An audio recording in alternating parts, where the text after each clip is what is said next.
요한계시록에 나오는 첫 번째 교회는 이제 에베소 교회였고, 두 번째 교회는 서머나 교회였고, 이제 세 번째 교회는 오늘 우리가 묵상하게 될 버가모 교회입니다. 버가모는 서머나 북쪽 40마일 지점 해발 300m 언덕 위에 위치한 그 당시 소아시아의 수도였을 정도로 로마 제국 당시 아시아에서 가장 큰 도시 중에 하나였고, 1세기 말까지는 아시아의 중심 도시였습니다. 버가모라는 이름의 뜻은 높은 성이란 뜻인데, 그 이름이 말해주듯 버가모는 높은 곳에서 번영을 하던 도시였습니다. 로마 황제 숭배의 중심지였고, 우상 숭배와 행음을 일삼는 사람들로 가득 찼던 타락의 도시였습니다. 13절, 네가 어디에 사는지를 내가 아노니 거기는 사탄의 권자가 있는 데라. 그런 곳이었기에 영적인 시험도 많았습니다. 그런데 버가모 교회는 고난을 인내로 잘 이겼고, 핍박 가운데서도 믿음을 저버리지 않았습니다. 13절 후반부에 내가 내 이름을 굳게 잡아서 내 충성된 증인 안디바가 너희 가운데 곧 사탄이 사는 곳에서 죽임을 당할 때에도 나를 믿는 믿음을 저버리지 아니하였도다. 그랬던 교회였었는데, 안타깝게 나중에 우상 숭배와 폐륜이 뒤섞여 버린 교회로 전락을 했습니다. 14절 15절, 그러나 내게 두어 가지 책망할 것이 있나니 거기 내게 발람의 교훈을 지키는 자들이 있도다. 발람이 발락을 가르쳐 이스라엘 자손 앞에 걸림돌을 놓아 우상의 제물을 먹게 하였고 또 행음하게 하였느니라. 이와 같이 내게도 니골라당의 교훈을 지키는 자들이 있도다. 먼저는 발람의 교훈을 지키는 자들 때문에 교회가 타락하게 됐다라고 지적받는 것. 발람이 누구냐면 이 부올의 아들로 미디안 족속 중에서 하나님의 부름을 받은 이방 선지자였습니다. 그런데 그는 진실이 아닌 거짓을 전하던 자였고, 우상을 숭배하게 만들었던, 그래서 하나님의 진노하심으로 심판을 받게 만든 장본인인데, 그런 거짓된 신앙에 빠진 겁니다. 그런데 다른 성도들까지 미혹을 해서 같은 죄에 빠지게 하니까 정말 교회 안에 비극적인 일이 일어나는 겁니다. 그래서 강력하게 경고를 한 겁니다. 16절에 그러므로 회개하라. 그리하지 아니하면 내가 내게 속히 가서 내 입의 검으로 그들과 싸우리라. 주님은 언제나 가장 근본 문제인 죄의 문제와 죄 문제를 해결할 수 있는 회개를 다뤄주시거든. 잘못된 일이 있으면 회개하면 된다라는 것. 그러나 회개하지 않으면 하나님의 말씀으로 심판을 받게 된다는 엄중한 경고입니다. 그래서 귀 있는 자는 성령이 교회들에게 하시는 말씀을 듣고 깨달아야 됩니다. 17절에 귀 있는 자는 성령이 교회들에게 하시는 말씀을 들을지. 무슨 말이냐면 교회 안에 잘못된 가르침은 절대 안 된다라는 말입니다. 잘못된 가르침으로 인해 귀한 영혼들이 망쳐지기 때문입니다. 그러므로 잘못된 가르침이나 잘못된 사상이 교회 안에 들어온 것 같다고 느끼면 온 교우들이 단합해서 단호하게 대처하고 쫓아내야 됩니다. 왜냐하면 그냥 놔두면 개인도 망하지만 교회 전체도 흔들리고, 결국 그런 혼합된 사상이 하나님의 진노를 야기시킬 수 있기 때문에 시작부터 그게 퍼지지 않도록 뿌리채 뽑아버려야 됩니다. 버가모 교회에 관한 핵심 메시지는 교회의 내적 타락을 경계하라입니다. 버가모 교회 문제는 외적인 압박이 문제가 아니라 그들 내부가 문제였습니다.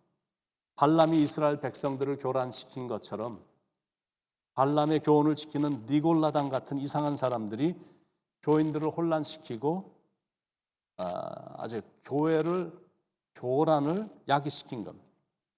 니골라는 사도행전 6장에 나오는 7 집사 중에 한 사람인데 나중에 잘못된 신앙에 빠졌죠. 니골라당은 그 사람을 따르는 무리들이 만든 이단 집단입니다. 그들의 가르침은 예수라는 한 자연인에게 신이 잠깐 임했다가 십자가에서 죽을 때 그 신이 떠났다. 그래서 예수는 신이 아니고 사람이다라는 영지주의라는 그리스 철학을 가르치던 이단이었습니다. 그런 잘못된 신앙과 잘못된 사상이 교회 안에서 판을 치니까 교회가 교회답지 않게 되는 겁니다. 교회가 경계해야 될 거는 세상의 타락도 경계해야 되지만 신앙의 타락을 더 경계해야 됩니다. 교회를 둘러싼 험악한 환경은 그리 큰 문제가 아닙니다. 물론 그런 환경이 연약한 신앙인을 흔들어 놓는 건 사실입니다. 그러나 늘 기도하는 신앙인은 결코 흔들어 놓지 못합니다. 그런데 교회 안에서 일어난 타락의 현상은 전 교인들의 신앙을 흔들어 놓고도 남거든요. 로마의 권력이 그렇게 잔인하고 센 핍박이 결코 교회를 흔들어 놓지 못했습니다. 교회의 권력 행사를 하면 할수록 교인들은 더 뭉쳤고 그들의 믿음은 더 찬란하게 빛났습니다. 그런데 세상의 잘못된 가치관과 잘못된 사상과 건전치 못한 믿음을 가진 사람들이 교회를 좌지우지하면 교회는 완전히 흔들립니다. 그러면 하나님 앞에 올바르게 서고 말씀 앞에 온전히 서고 깊은 영성으로 서는 게 중요합니다. 특히 지도자들은 더더욱 그래야 돼요. 여러분, 영성이란 게 뭐냐면 성경을 가슴에 끼워얹고 거룩한 표정을 지으면서 교회에 가는 게 영성이 아닙니다. 사람들 보는 앞에서만 1시간씩 기도하는 게 영성이 아니다라는 거예요. 영성이란 아무도 나를 보지 않을 때 하나님께 1시간씩 기도하는 거, 그게 영성이에요. 아무도 나를 보지 않을 때 오직 나와 하나님과 독대하고 있는 것이 그게 영성이다라는 거예요. 버가모 교회를 향해 예수님이 강조하시는 것은 내적인 타락을 살피라. 세상과 타협함으로 영적 간음을 저지르지 말아라. 잘못된 사상을 받아들이지 말아라. 영적으로 죽어가고 있는지 아닌지를 항상 살펴라. 그겁니다. 주위에 타락의 기운이 많고 유혹이 셀 때는 더욱더 하나님의 말씀 앞에 온전히 서야 됩니다. 그래서 말씀을 의지하며 살아있는 신앙의 양심으로 반응을 해야 됩니다. 내 안에 내적인 타락은 없는지, 내 안에 발람의 꾀는 없는지, 공동체 안에 니골라당 같은 잘못된 사상이나 생각을 가진 사람들이 있지는 않은지, 예수님이 아니라 세상을 따라가고 있지는 않은지, 만민이 기도해야 될 집을 강도의 구렬로 만들고 있지는 않은지, 그걸 뻔히 알면서도 아무 말도 못하고 있지는 않은지, 교회 안에 이단이 판을 치면서 교회를 흔들고 있는데도 가만히 방관하고 있다. 엉뚱한 사상으로 교회와 귀한 영혼들을 흔들고 있는데 그저 방관만 하고 있다. 그건 있을 수 없는 일이고 결코 있어서도 안 되는 일입니다. 한때 그렇게도 좋았던 버가모 교회 안에 악한 발람의 교훈을 지키고 니골라당의 잘못된 교훈을 지키는 일들이 자행되고 있는데도 교인들이 아무 말도 못하고 있었던 건 모르긴 해도 그런 일을 자행하는 사람들이 아마 큰 영향력을 행사하는 사람들이었을 것입니다. 헌금도 많이 내고 사회적으로도 힘이 있고 이름도 나 있고 권세도 있고 재정적으로도 힘이 있었던 사람들이었기 때문에 말을 못했을 것입니다.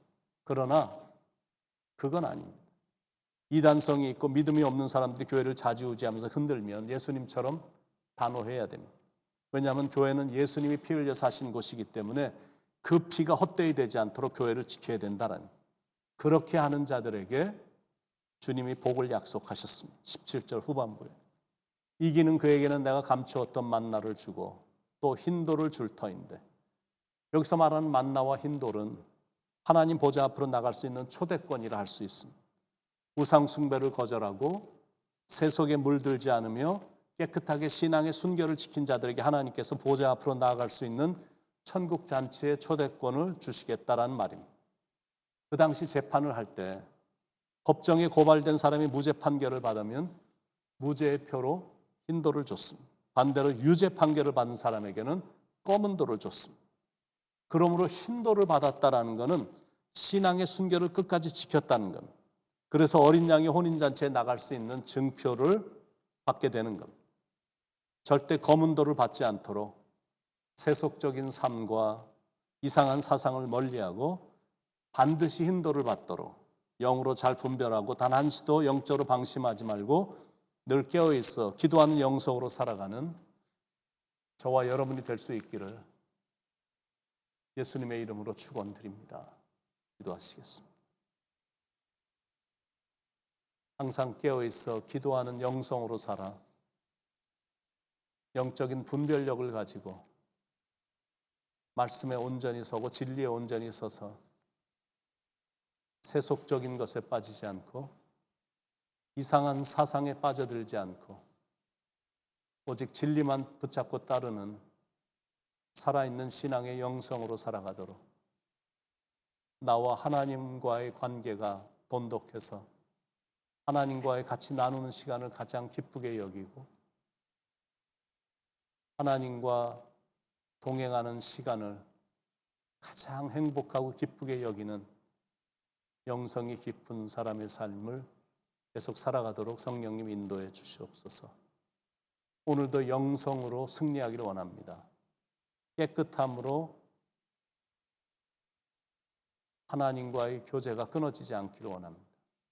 하나님 앞에서 항상 모든 것을 한다는 심정으로 깨끗하고 정결하게 살 수 있도록 도와주시옵소서.